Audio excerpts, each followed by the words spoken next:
तो सबसे पहले जो हमारा फ़िलोसफर है, जहाँ पे फ़िलोसफी की शुरुआत हो चुकी थी, जो पहला फ़िलोसफर है जिसने इंडियन फ़िलोसफी की बुनियाद डाली है, उसका नाम है चरवाका। पहला फ़िलोसफर है चरवाका, बहुत ही इंपॉर्टेंट फ़िलोसफर है। चरवाका के बेस पे ही जो जितने भी बाकी फ़िलोसफर आए, चाहे कि माधव आया, सांख्य आया, रामानुज आया, जितने भी आए, शंकर, तो सब ने चरवाका की फ़िलोसफी को बेस मान के आगे आगे बढ़े। तो इसलिए ये बहुत इंपॉर्टेंट फ़िलोसफर है। बेसिक सिंपल फ़िलोसफी है इसकी, कोई कॉम्प्लिकेशन नहीं है इसकी फ़िलोसफी में। इसके बाद क्योंकि हमारे पास पूरा रिकॉर्ड चरवाका की फ़िलोसफी का नहीं है, वो डिस्ट्रॉय हो चुका था, हमें कहीं बहुत टाइम के बाद इसका जो रिकॉर्ड है आधा अधूरा मिला है, तो उस पर डिडक्ट करके हमने इसकी फ़िलोसफी को डिसाइफर किया है। तो हम जितना भी हमें नॉलेज उसमें मिला है तो वो हमारे सिलेबस में है, हम उसको पढ़ने की कोशिश करेंगे जितना भी है। बेसिक फ़िलोसफी है, इसको समझने के लिए आप थोड़ा सा अटेंटिव रहिए, आगे जाके आपको बिल्कुल ईजी होने वाला है, क्योंकि एक बेस है फ़िलोसफी का, पहला है। तो इसकी फ़िलोसफी शुरू करने से पहले मैं चाहता हूँ कि हम बेसिक जो टर्मिनोलॉजी है फ़िलोसफी में, हम पहले टर्मिनोलॉजी पे ध्यान दें कि टर्मिनोलॉजी क्या है, उसको कैसे हम पढ़ सकते हैं, क्योंकि हर किसी टॉपिक में हमें आगे जाके वो काम आएगा, क्योंकि यही वर्ड्स आगे जाके हमें काम आएंगे बाकी फ़िलोसफर्स में। इसलिए कि इनको हम पहले देख लेते हैं क्या है क्या नहीं है, आगे जाके हमें काम आ जाएंगे। सिलेबस हमारा इससे आगे है। तो पहला जो हम फिलोसफी में देखते हैं क्या है, फिलोसफी जो वर्ड है ये दो चीज़ों से बना है। एक है फिलोसफी जिसका मतलब है लव, दूसरा है सोफिया। सोफिया का मतलब है विजडम, मतलब इसका मतलब है love for knowledge. Love for knowledge, philosophy में सिर्फ इतना ही काम किया जाता है कि हम नॉलेज देखते हैं, what is the source of knowledge. ये जो नॉलेज है ये कहाँ से आया है, क्या ये नॉलेज जो हमें मिल रही है क्या ये वैलिड नॉलेज है, क्या ये इनवैलिड नॉलेज है, क्या जिस सोर्स से ये नॉलेज आ रही है क्या वो सोर्स जो नॉलेज का है क्या वो सही नॉलेज है। ये हम फिलोसफी में डिटरमाइन करते हैं। बेसिकली जो जो साइंस है, फिलोसफी भी एक साइंस है, बट साइंस में क्या मसला होता है कि साइंस में हम ओरिजिन करते हैं कि कोई चीज़ उसका मैकेनिज्म क्या है, वो कैसे ओरिजिन में आ गया। बट फिलोसफी में हम पूछते हैं कि ये क्यों आ गया, इसका एम क्या था, इसका एंड क्या होगा। जैसे एक ह्यूमन पैदा हो गया, हम ये नहीं पूछते कि ह्यूमन कैसे पैदा हो गया, हम ये पूछते हैं फिलोसफी में कि ह्यूमन क्यों पैदा हो गया। अगर ये पैदा हो गया, ये दुनिया में क्यों आया, इसका एंड रिजल्ट क्या होगा, इसका एम ऑफ लाइफ क्या है दुनिया में आने के लिए। तो फिलोसफी में हम ये चीज़ देखते हैं। खासकर जो इंडियन फिलोसफी है इसमें हम हेवन का कंसेप्ट हमारे पास है, हमारे पास ह्यूमन वेलफेयर का कॉन्सेप्ट है, दो चीज़ें हैं। तो ये इसका एम देखते हैं कि इसका एम क्या है लाइफ में, तो ये चीज़ें हम देखते हैं। तो इंडियन फिलोसफी में क्या है कि वेस्टर्न फिलोसफी से इंडियन फिलोसफी इसलिए डिफरेंट है क्योंकि इंडियन फिलोसफी में जो कंसेप्ट है, हम बोलते हैं कि हमारा जो हाईएस्ट एम है लाइफ में, हमारा जो हाईएस्ट एम है दुनिया में आने का, वो है लिबरेशन पाना। लिबरेशन मतलब क्या हुआ, ये हम आगे जाके डिटेल में पढ़ेंगे कि लिबरेशन का मतलब क्या है आगे जाके, ठीक है। तो कहीं कहीं जितने भी फिलोसफर हैं इन्होंने इसके लिए डिफरेंट वर्ड्स यूज़ किए हैं। किसी ने बोला है इसको मोक्ष, मोक्ष पाना, किसी ने बोला जैसे जैनिज्म है इसका अलग अलग कंसेप्ट, वो भी हम आगे जाके देख लेंगे आराम आराम से कि किस किस ने क्या क्या बोला है। तो ये हमारा एम था। तो बेसिकली फ़िलोसफी में दो चीज़ें हैं, दो चीज़ें हम पढ़ते हैं। एक को बोलते हैं, उसकी दो ब्रांच है बेसिकली, एक है मेटाफिज़िक्स, दूसरा है एपिस्टेमोलॉजी। दो चीज़ें हैं, बहुत इंपॉर्टेंट चीज़ें हैं, इधर से हमारी फ़िलोसफी शुरू हो जाती है। जो पहला चीज़ है उसको बोलते हैं मेटाफिज़िक्स। मेटाफिज़िक्स मतलब थियरी ऑफ रियलिटी, इसको बोलते हैं theory of reality. Theory of reality मतलब क्या है, इसमें हम ये देखते हैं कि दुनिया की जो रियलिटी है, what is the origin of this world, how many realities are this in this world, if there is any reality in the world, what is the nature of that reality. तो हम basically एक ultimate जो हमारे पास super natural चीज़ें होती है जिसको हम रियलिटी बोलते हैं, हम उसके बारे में पढ़ते हैं किसमें, मेटाफिजिक्स में। और जो दूसरी ब्रांच है उसका नाम है एपिस्टेमोलॉजी। एपिस्टेमोलॉजी में हम मेटाफिजिक्स की बात नहीं करेंगे, इसमें हम इसको बोलते हैं थ्योरी ऑफ नॉलेज। इसमें क्या काम करते हैं, हम नॉलेज पे फोकस करते हैं ज़्यादा, कि जो नॉलेज दुनिया में है, हमारे पास जितने भी नॉलेज है, ये नॉलेज कहाँ से आई, इस नॉलेज का सोर्स क्या है। अगर ये नॉलेज हमारे पास आई है, क्या ये वैलिड नॉलेज है या क्या ये इनवैलिड नॉलेज है। इस तरीके से हम इन दो ब्रांच को पढ़ेंगे। मेटाफिजिक्स एक ब्रांच है, एपिस्टेमोलॉजी दूसरा ब्रांच है। एक है थ्योरी ऑफ रियलिटी, दूसरा है थ्योरी ऑफ नॉलेज। ये दो चीज़ें हैं। अब मेटाफिजिक्स जो हमारे पास पहला ब्रांच है, इसमें हम पढ़ते हैं number of ultimate realities. Ultimate reality basically हमें पता होना चाहिए। अल्टीमेट रियलिटी क्या होती है?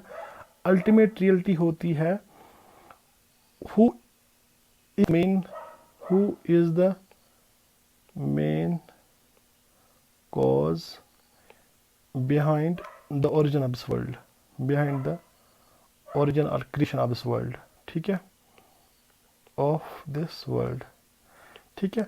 तो ये हम देखेंगे कितने कितने जो लोग हैं, या हम जो बोल सकते हैं कि इस दुनिया की क्रिएशन के पीछे किस किस का हाथ है।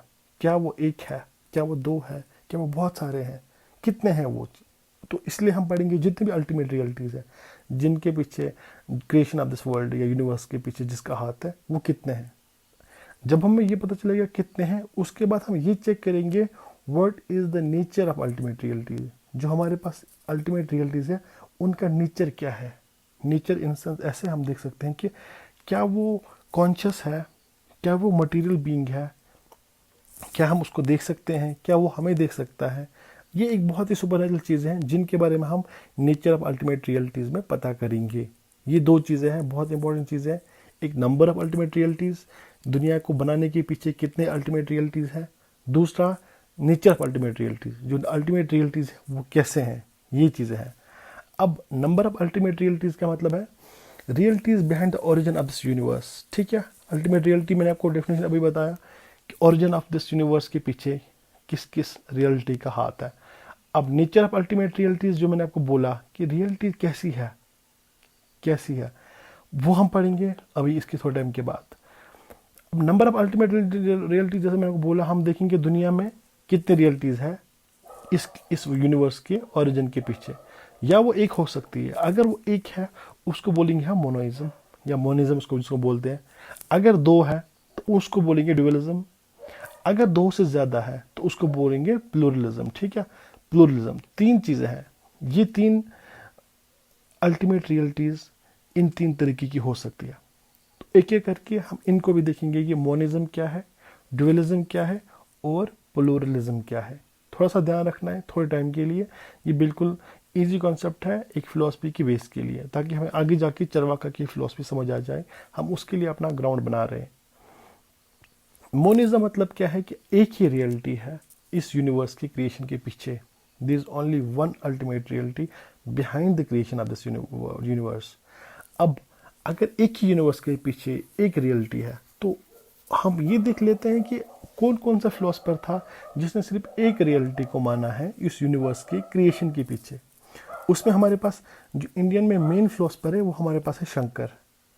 शंकर ने क्या बोला था? शंकर ने बोला था ब्रह्म जो है, ब्रह्म ये अल्टीमेट रियलिटी है, सिर्फ ब्रह्म दुनिया में है, ये रियल है।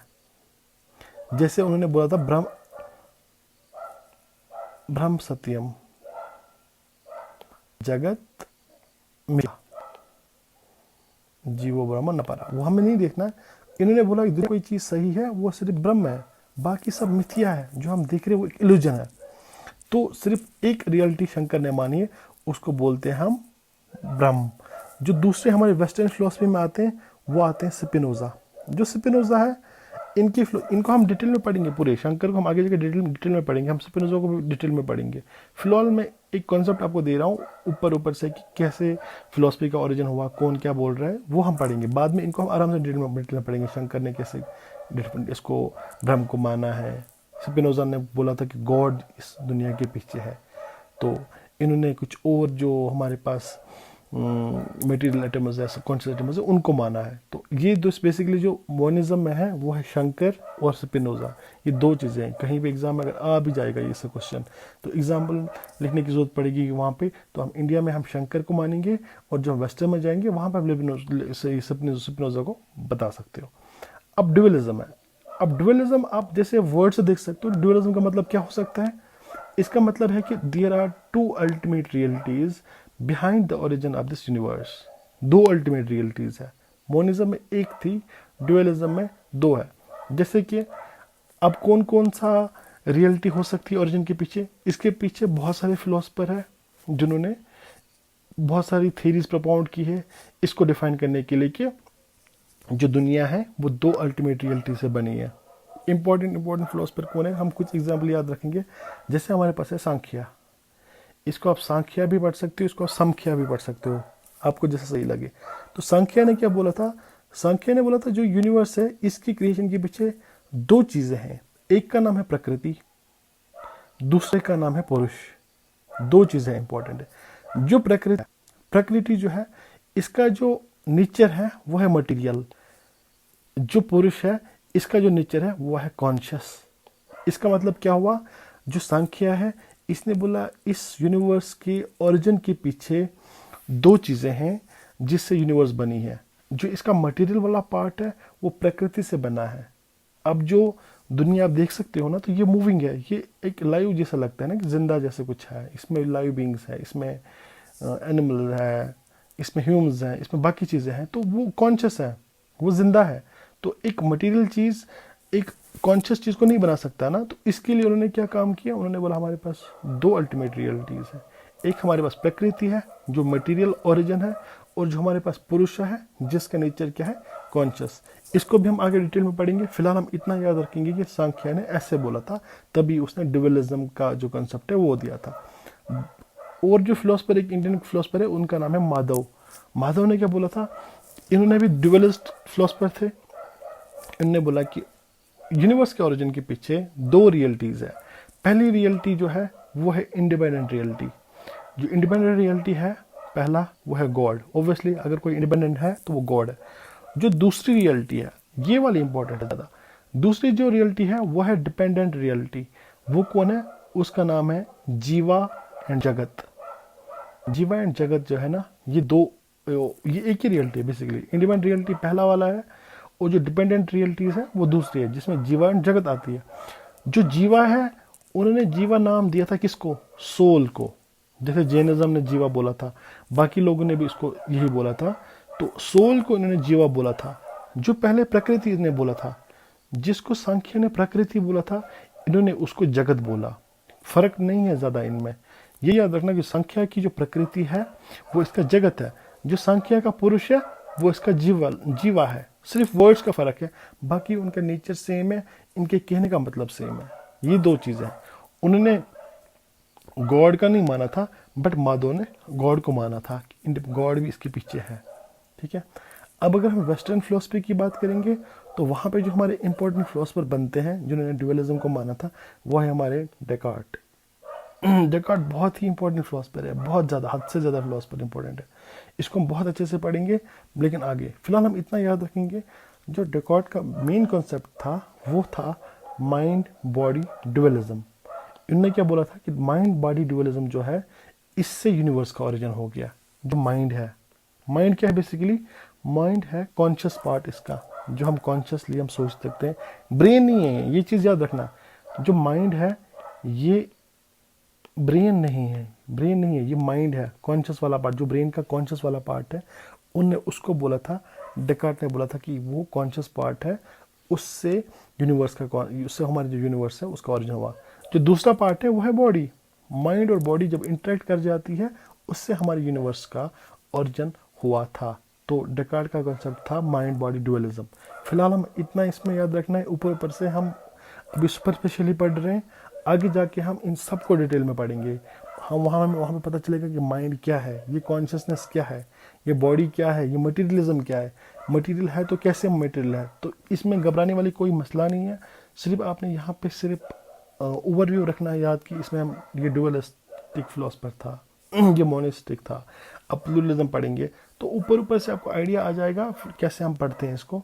फिर हम जब उसको आगे जाके डिस्कस करेंगे आराम से, तब आपको बिल्कुल 100% समझ आ जाएगा कि हम पढ़ क्या रहे थे। आई एम श्योर अभी आपको चीज़ें समझ नहीं आ रही होंगी, अभी क्लियर नहीं आएंगी आपको चीज़ें, बट जब हम इंडिविजुअली इन फिलोसफर्स को आगे जाके पढ़ेंगे, आपको बिल्कुल चीज़ें क्लियर हो जाएंगी। इसलिए घबराने वाली कोई बात नहीं है। तीसरा जो फिलोसफर था, जो तीसरी थ्योरी थी, वो था प्लूरलिज्म।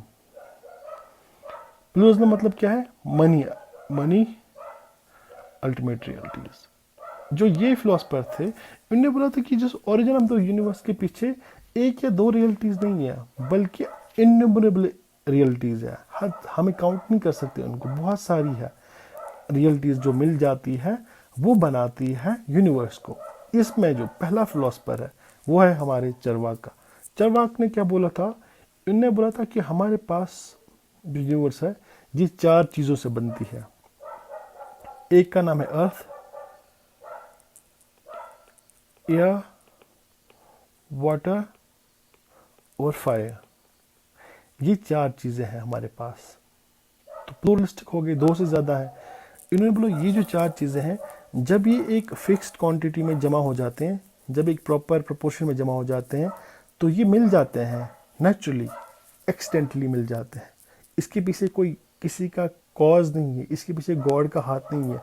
ये एक नेचुरल फिनोमेना है कि ये चीज़ें आपस में मिल जाती है और ये क्या करती है काम, ये बनाती है यूनिवर्स को। ये चीज़ें 4 चीज़ें जो है मिल जाती हैं और यूनिवर्स को बना देती हैं।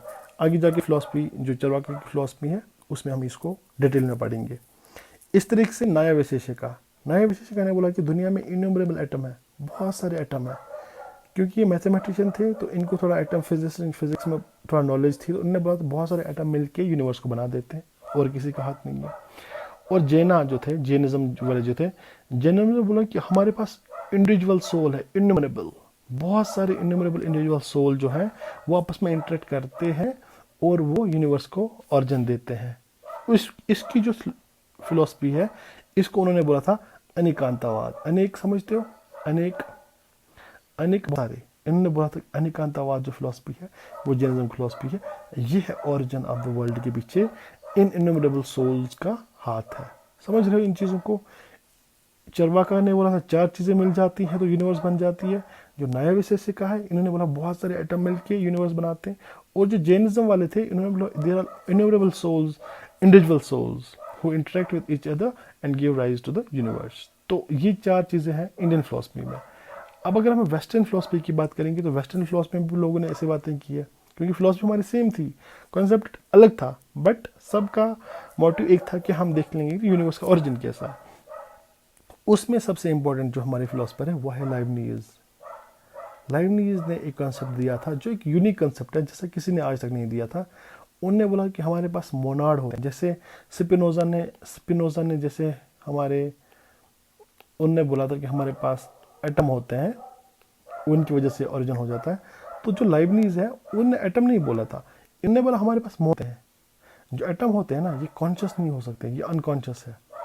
तो फिर स्पिनोजा फंसा था इस चीज़ के लिए, उसको बोला गया था कि अगर एटम अनकॉन्शियस है तो यूनिवर्स तो कॉन्शियस है, इसमें तो कॉन्शियस चीज़ है, वो कैसे बनी है।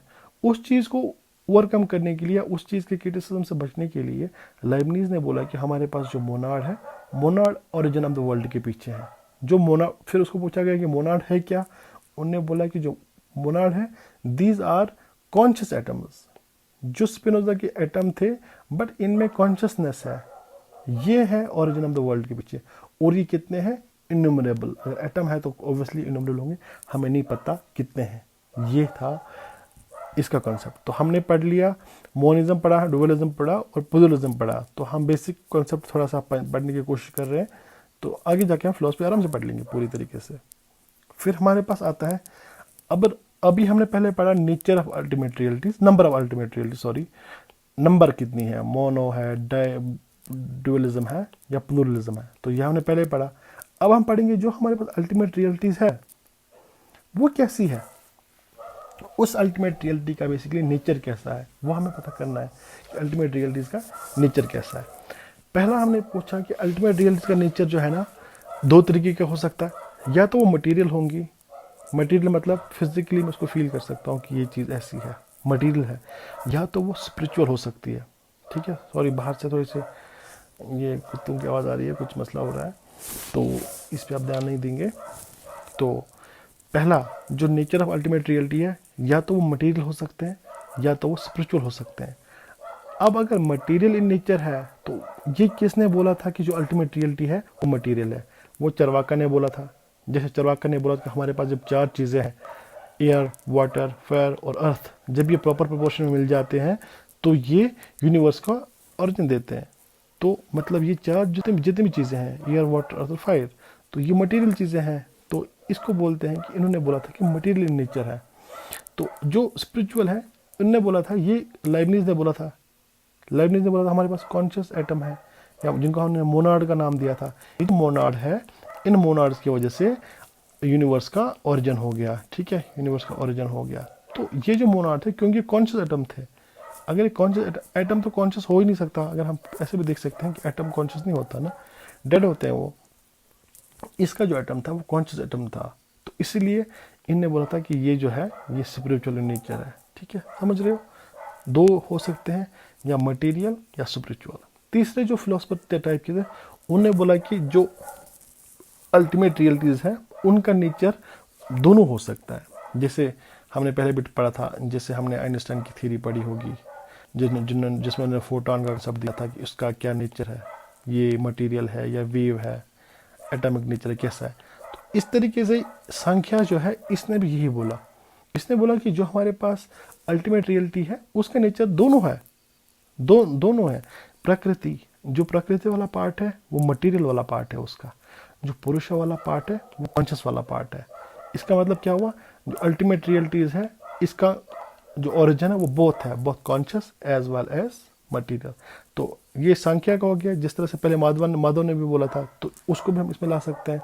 बोथ ओरिजिन है, material origin as well as conscious origin. Descartes ने जैसे बोला था माइंड बॉडी ड्यूअलिज्म, माइंड है, माइंड का जो ओरिजिन है वो कॉन्शियस है, माइंड इटसेल्फ कॉन्शियस है, और जो बॉडी है वो मटेरियल है। इसका मतलब ये हुआ कि डेकार्ट ने भी यही बात बोली कि जो अल्टीमेट रियलिटीज है उसका जो नेचर है वो है both conscious as well as material. पहले वालों ने मटेरियल बोला था, दूसरे वालों ने कॉन्शियस बोला था, और जो तीसरे हैं उन्होंने बोला बोथ है, conscious as well as material, जैसे हमारे पास है। तो ये तीन चीज़ें हमें याद रखनी है। ये खत्म हो गया हमारा पहला कॉन्सेप्ट वाला पार्ट, ओवर हो गया। इसके बाद हम पढ़ेंगे कंटेंट ऑफ मेटाफिजिक्स। जो हमने पहला मेटाफिजिक्स में हम पढ़ते हैं अल्टीमेट रियलिटीज़ कैसी होती है, नेचर उनका कैसा है। बट इस मेटाफिजिक्स में हम पढ़ते क्या है, मेटाफिजिक्स में आती है सुपरनेचुरल चीज़ें, जैसे गॉड है हमारे पास, सोल है, रिबर्थ है, लिबरेशन है, हेवन है, हेल है, प्रकृति पुरुष है, रियलिटी है, कॉज इफेक्ट थ्योरी हम इसमें पढ़ते हैं। किसमें पढ़ते हैं हम, कंटेंट ऑफ मेटाफिजिक्स। इसको हम आराम से डिटेल में पढ़ेंगे आगे जाके। तो इतना याद रखना कि मेटाफिजिकल चीज़ें यही होती है, ठीक है। इसमें और एक चीज़ पढ़ना है हमने, सब्सटेंस। ये सब्सटेंस आपको हर किसी टॉपिक में पढ़ना है। जो भी आप फिलोसफर ले लोगे, हमें क्वेश्चन आ जाते हैं एग्जाम में कि सब्सटेंस क्या है, इनने सब्सटेंस किसको माना है।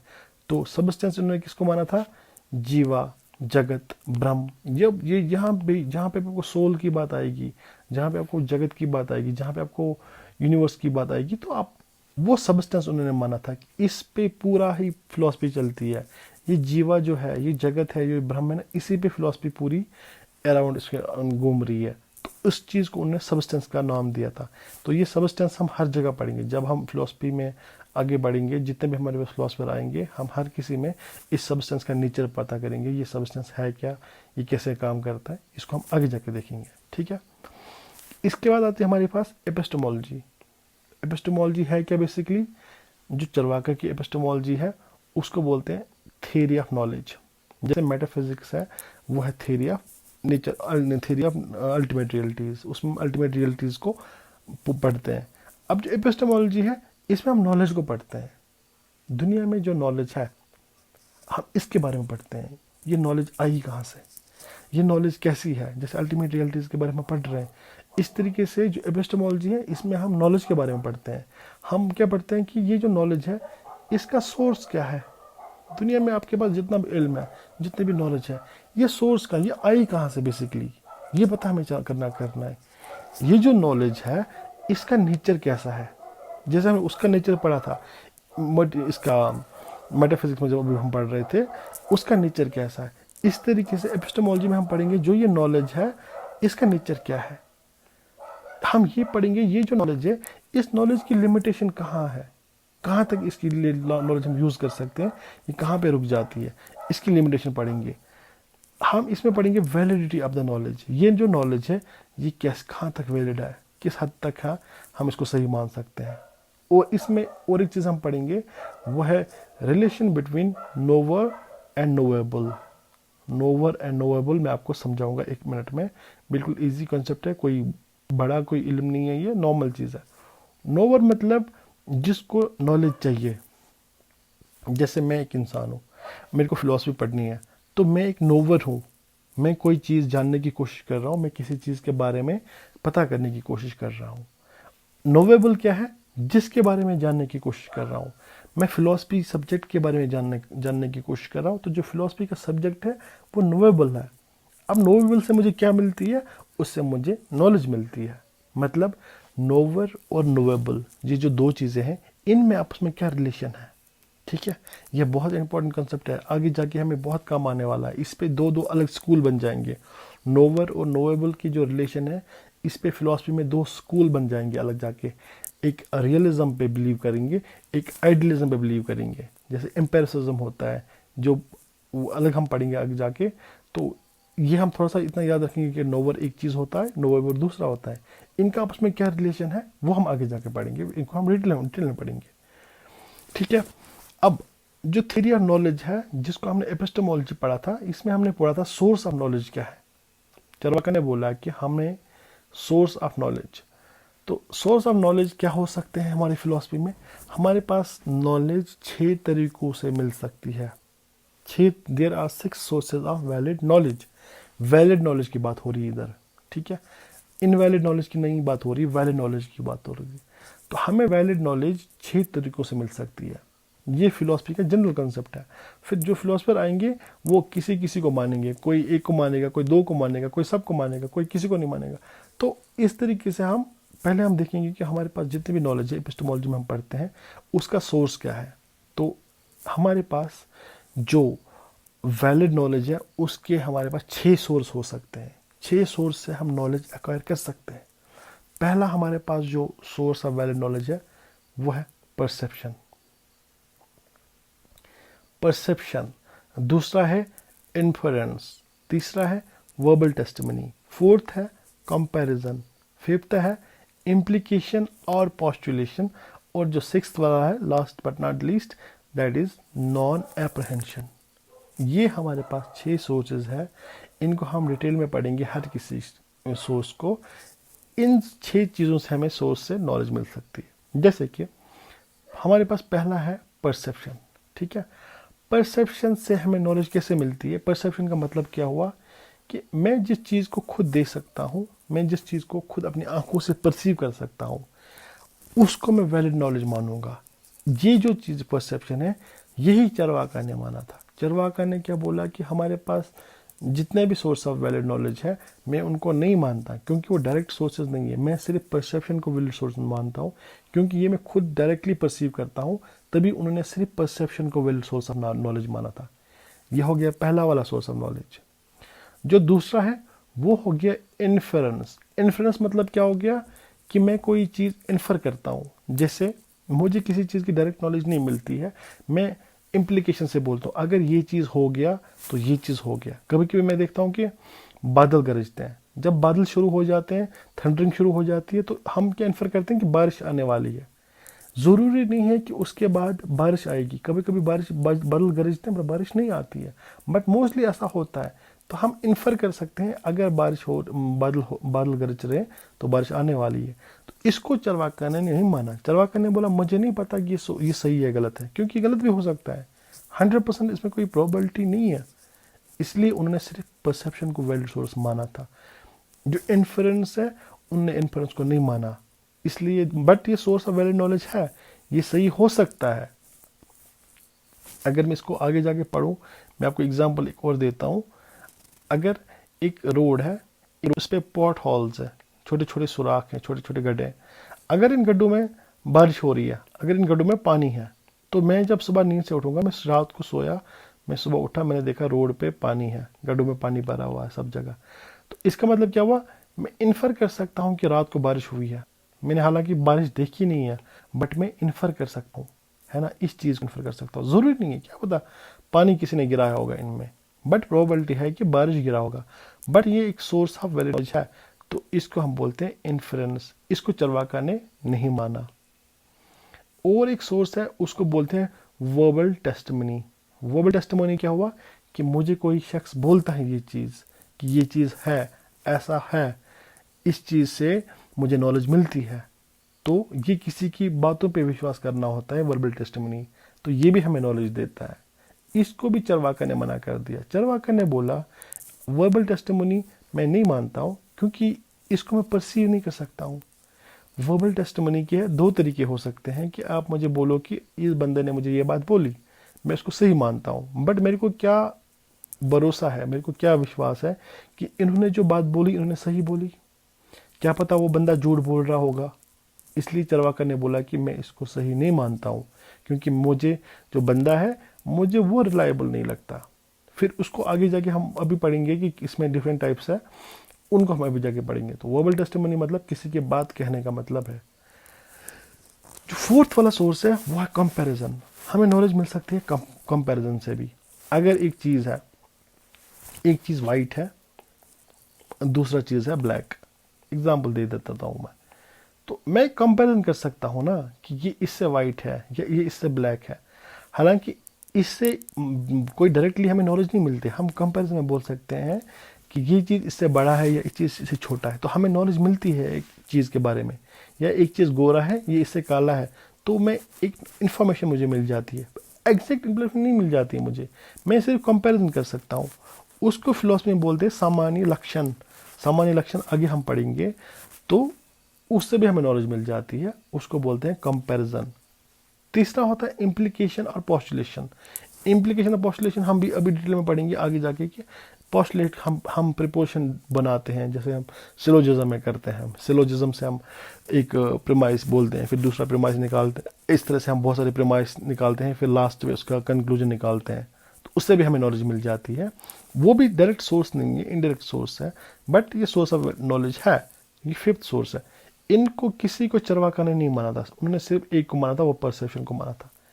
फिर हमारे पास है नॉन एप्रहेंशन। नॉन एप्रहेंशन मतलब क्या हुआ कि हमें जब भी नॉलेज मिलेगी उससे हमें वैलिड नॉलेज मिलनी चाहिए। नॉन एप्रहेंशन ये भी हम अभी आगे जाके डिटेल में पढ़ेंगे, इससे कैसे, ये सब हम आगे जाके पढ़ेंगे आराम से। तो और जो इम्पोर्टेंट चीज़ है वो है वैलिड नॉलेज। वैलिड नॉलेज को जो फिलॉसफी में है, इंडियन फिलॉसफी में उसको प्रमा बोलते हैं, प्रमा। वैलिड नॉलेज को बोलते हैं प्रमा। और जो सोर्स ऑफ वैलिड नॉलेज है उसको बोलते हैं प्रमाण। दो चीज़ें हैं, बहुत इंपॉर्टेंट है। वैलिड नॉलेज को क्या बोलते हैं, प्रमा, और जो सोर्स ऑफ वैलिड नॉलेज है उसको बोलते हैं प्रमाण। ठीक है, ख़त्म। इसके ज़्यादा कुछ याद रखने के लिए नहीं है, इतना इसको याद रखना है, ये वर्ड टर्मिनोलॉजी याद रखनी है। अब वेस्टर्न फिलोसफी पे आ जाते हैं। जैसे हम इंडियन फिलोसफी में हमने बोल दिया ये चीज़ें सोर्स हैं, तो वेस्टर्न फिलोसफी में ये चीज़ें नहीं है। ये चीज़ें वो जो इन्फ्लुएंस है, वर्बल टेस्टिमनी, कंपैरिजन है, ये वहाँ पे नहीं है। वहाँ पे क्या बोलते हैं, वहाँ पे दो स्कूल्स हैं। उनने बोला there are two sources of valid knowledge. दो सोर्सेज से हमें वैलिड नॉलेज मिल सकती है। यहाँ हमें रीज़न से मिल सकती है एक वैलिड नॉलेज, कि मैं दिमाग लगा रहा हूँ अपना, तो उससे मुझे वैलिड नॉलेज मिल सकती है।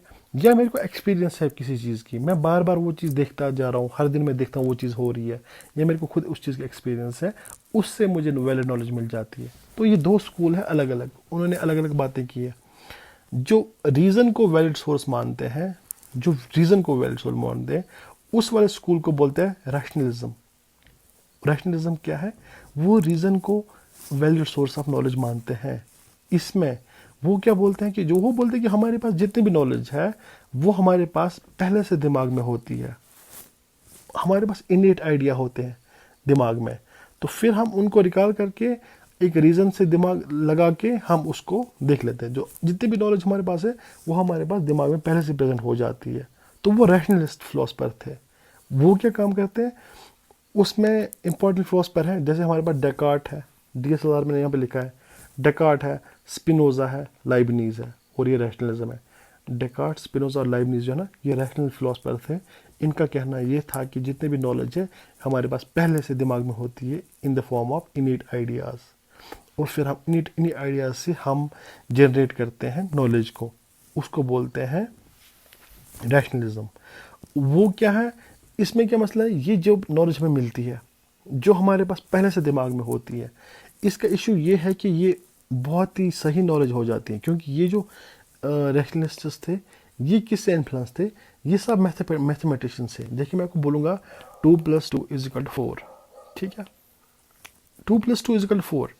इस स्टेटमेंट में कोई भी शक नहीं है। ये स्टेटमेंट यहाँ पे भी सही है, ये स्टेटमेंट अगर मैं मून पे भी जाऊँगा वहाँ पे भी सही है। दुनिया में कहीं भी जगह जाओ 2+2 हमेशा 4 आएगा। तो मतलब ये कहने का मतलब है कि ये जो स्टेटमेंट है ये यूनिवर्सल है, ये हर जगह सही है और इसमें कोई भी गलती नहीं हो सकती है, ठीक है, क्योंकि ये हमेशा सही है। इसमें इधर से मुझे एक्सपीरियंस की ज़रूरत नहीं है। 2+2 आपने कभी देखे हो या ना देखे हो, उससे 2+2 पे कोई फ़र्क नहीं पड़ने वाला है, वो हमेशा 4 आएंगे, उसमें कोई मसला नहीं है। तो इसमें क्या मसला है कि इसमें हमें कोई नई इन्फॉर्मेशन नहीं मिल जाती है। जैसे 2 के साथ मिलाया तो 4 बन गया, ये हमेशा रहेगा, इसमें कोई नया चीज़ मुझे नहीं मिला।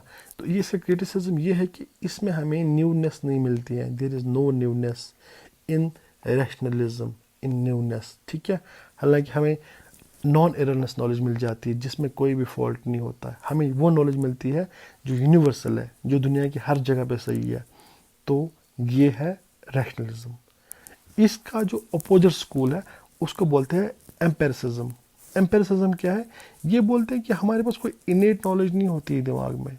हम जो भी नॉलेज एक्वायर करते हैं दुनिया में वो हम एक्सपीरियंस से करते हैं। डे टू डे लाइफ में मैं चीज़ों को खुद से देखता हूँ, खुद से महसूस करता हूँ, फिर मुझे उससे एक्सपीरियंस हो जाती है और मुझे नॉलेज मिल जाती है, ठीक है। जैसे ये वाले मैथमेटिशियन थे, ये मैथमेटिशियन से ऑब्वियसली नहीं होगी क्योंकि इनका कहना है कि हमें एक्सपीरियंस से चीज़ों से नॉलेज मिल जाती है। तो इसमें जो फिलोसफर थे वो है बर्कले। पहला वाला जो फिलोसफर है वो है बर्कले, और हमारे पास ह्यूम, और हमारे पास है लेबनीज। ये जो 3 फिलोसफर है ये है एम्पेरिसिस्ट।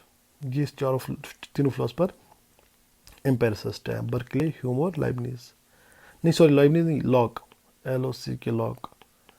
ये जो 3 फिलोसफर थे ये एम्पेरिसिस्ट थे। बट अब इसमें क्या है कि मुझे एक्सपीरियंस से नॉलेज मिलती है।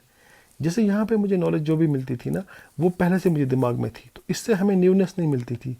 अब यहाँ से मैं एक्सपीरियंस से चीज़ों को के बारे में नॉलेज कर सकता हूँ।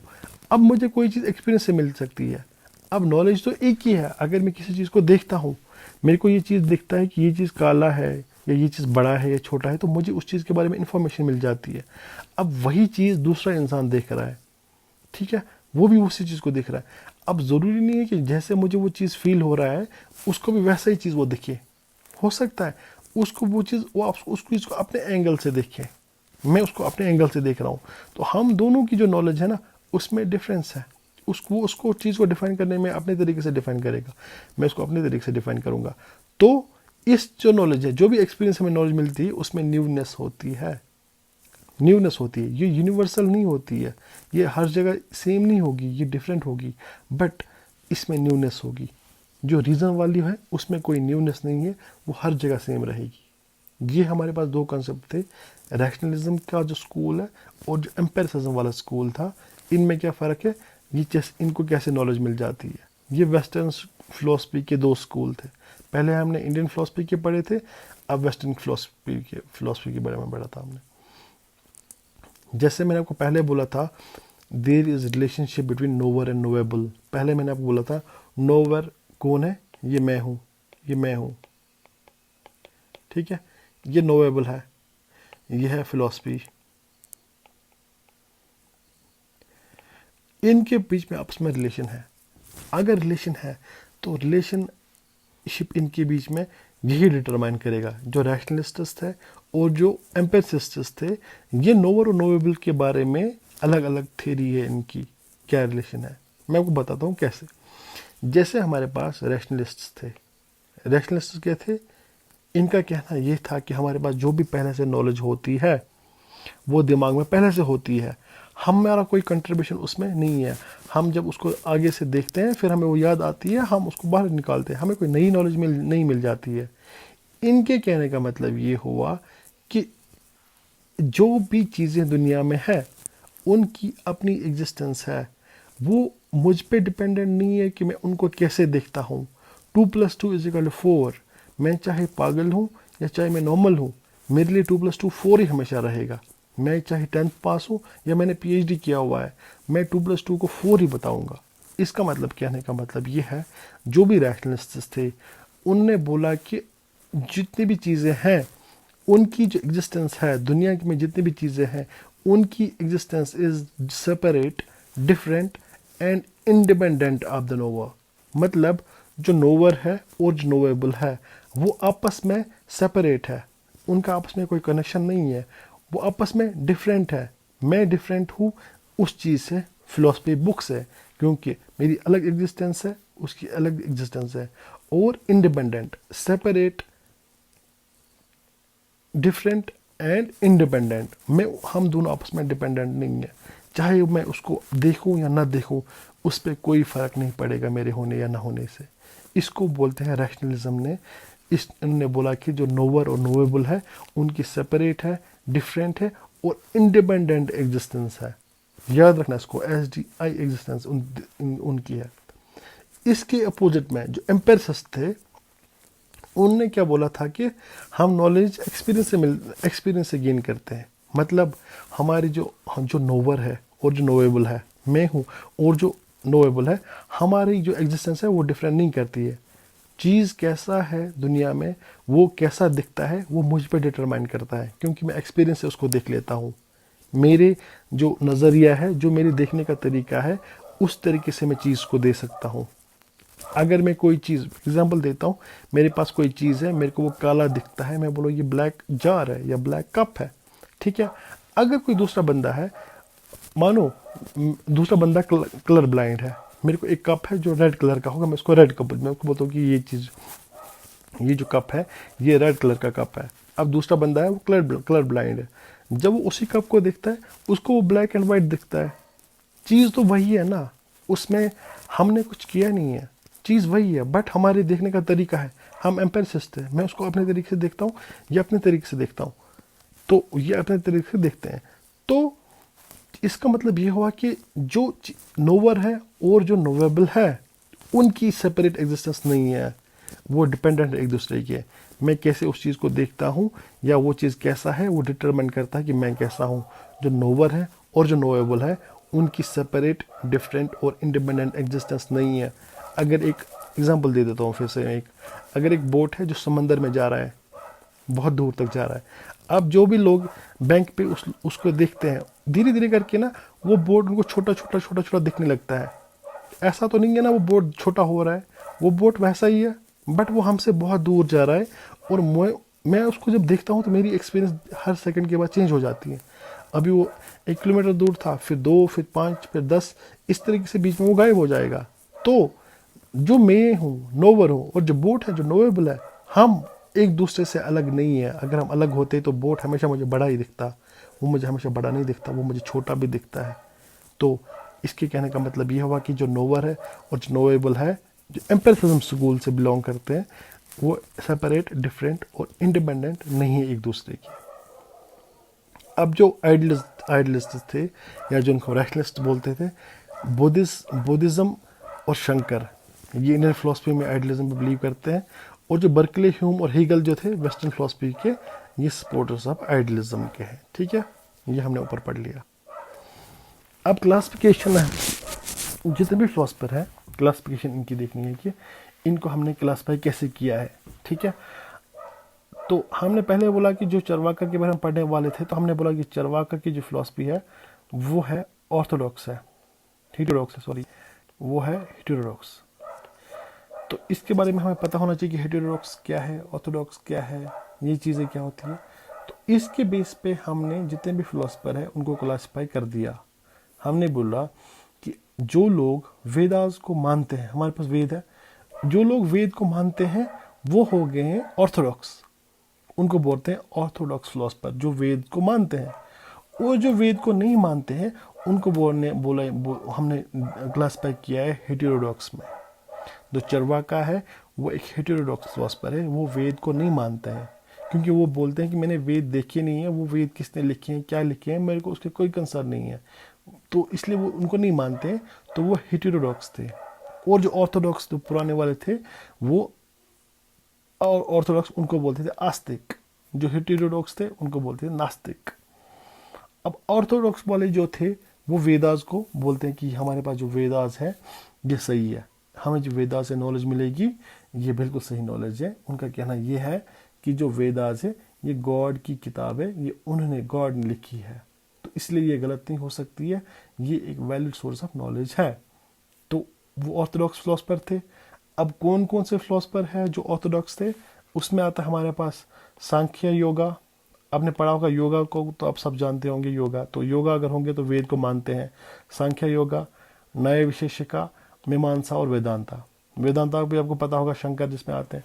तो ये लोग जो है, और हमारे पास है श्री अरविंदो। श्री अरविंदो को आप सब लोगों ने नाम सुना होगा, आपको पता भी होगा। तो ये लोग वेद को मानते हैं, ठीक है।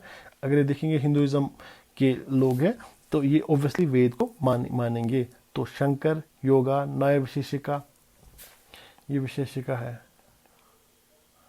विशेषिका, ये नया विशेषिका है, मीमांसा है श्री अरविंदो। ये जो लोग थे ये ऑर्थोडॉक्स फिलोसफर थे, वेदास को मानते थे। अब जो वेद को नहीं मानते हैं उनको बोलते हैं हम हेटेरोडॉक्स फिलोसफर।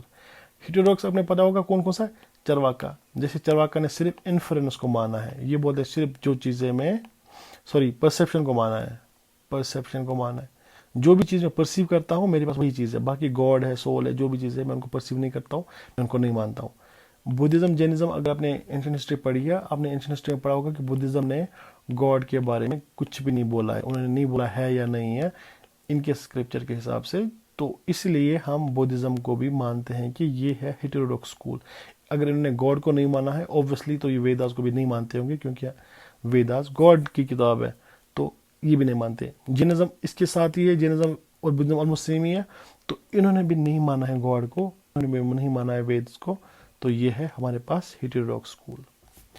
अब इशू ये है कि डिफरेंट है, एक हुआ वेद को मानना, दूसरा हुआ गॉड को मानना। अगर हम गॉड की बेस पे क्लासिफिकेशन करेंगे तो हमारे पास वही आएगा, थीस्टिक, एथिस्टिक। जो गॉड को मानते हैं वो थीस्टिक हो गए, जो गॉड को नहीं मानते वो एथिस्टिक हो गए, ठीक है। ये on the base of God है। अगर वेदास के बेस में है तो वेदास के बेस पे है ऑर्थोडॉक्स और हेटेरोडॉक्स। ये याद रखना, जब भी क्वेश्चन आएगा आगे जाके हमें जितने भी क्वेश्चन आएंगे हमें उसमें डिटरमाइन, पहले जो हमारा इंट्रो है वो उसी से शुरू होगा। ये जो फिलोसफर थे ये एम्पेरिसिस्ट था या रियलिस्टिक स्कूल से बिलोंग करता था। ये जो फिलोसफर था ये ऑर्थोडॉक्स था या हेटेरोडॉक्स था, या आस्तिक था या नॉस्टिक था, थीस्टिक था या एथिस्टिक था। तो ये जो चीज़ें हैं ये बहुत इंपॉर्टेंट है एक इंट्रोडक्शन लिखने के लिए। इसलिए जब भी हमें आंसर लिखना होगा उसमें हमें इंट्रोडक्शन से शुरू करना पड़ेगा, इसी चीज़ से शुरू करना पड़ेगा। तो इसलिए इन चीज़ों को याद रखना पड़ेगा कि कौन कैसा था। अगर मैं गॉड की बेस में देखूँ तो थीस्टिक था और एथिस्टिक था। थीस्ट मतलब जो गॉड को मानते थे, मतलब योगा था, नया विशेषिका था, वेदांता था और श्री अरविंदो था, जो मैंने पहले बोले थे। एथिस्टिक में थोड़ा सा चेंज ये है कि चरवाका ऑब्वियसली वेदस को नहीं मानते, गॉड को भी नहीं मानता था।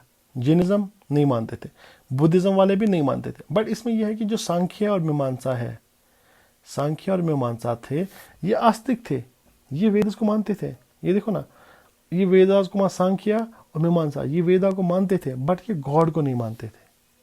ये बोलते थे वेद सोल नॉलेज है बट ये गॉड को नहीं मानते, इसलिए ये एथिस्टिक थे। ये थीस्टिक थे, ये एथिस्टिक थे, ठीक है। आगे बढ़ते हैं हम। अब हम पढ़ेंगे characteristics of Indian philosophy. Indian philosophy की हम करेक्टर पढ़ेंगे, इंडियन फिलोसफी का नेचर क्या है, कैसे पढ़ेंगे। इसमें जो सबसे इम्पोर्टेंट चीज़ है वो हम पढ़ेंगे cause effect theory. Cause effect theory कैसे है, ठीक है। कॉज इफेक्ट थ्योरी से हम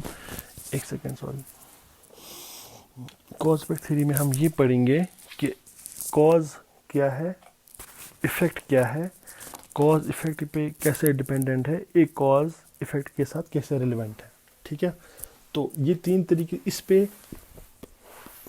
तीन तरीके आ सकते हैं। एक मिनट में चार्ज पे फ़ोन ये लगा देता हूँ, सॉरी, वरना ऑफ हो जाएगा।